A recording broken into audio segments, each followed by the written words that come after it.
കുതിരാൻ ദേശീയപാതയിൽ അപകടങ്ങൾ തുടർക്കഥ. വണിയമ്പാറയിൽ എമർജൻസി ഓപ്പറേഷൻ സെന്ററായി ഫയർ സ്റ്റേഷൻ സ്ഥാപിക്കുമെന്ന റവന്യൂ മന്ത്രിയുടെ പ്രഖ്യാപനം നടപ്പായില്ല.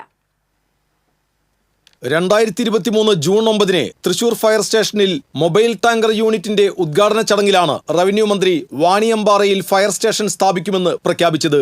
ദേശീയപാതയിലെയും കുതിരാൻ തുരങ്കത്തിലെയും അപകടങ്ങളിൽ അടിയന്തര ഇടപെടലിന് പുതിയ ഫയർ സ്റ്റേഷൻ ഗുണകരമാകുമെന്ന് കാത്തിരുന്നവർക്ക് തെറ്റി. വർഷം 2 മിനിറ്റിട്ടും ഒന്നും സംഭവിച്ചില്ല. മണ്ണുത്തി മുതൽ പാലക്കാട് ജില്ലയുടെ അതിർത്തി വരെ ദേശീയപാത പരിധിയിൽ നിന്നും ഒരു വർഷം 250 ഫോൺ കോളുകളെങ്കിലും തൃശൂർ ഫയർ സ്റ്റേഷനിലെത്തും. ഇതിൽ ഭൂരിഭാഗവും റോഡപകടങ്ങളിൽ സഹായമെത്തിക്കാനാണ്. കുതിരാൻ തുരങ്കത്തിലേക്ക് തൃശൂരിൽ നിന്ന് 20 കിലോമീറ്റർ ദൂരമുണ്ട്.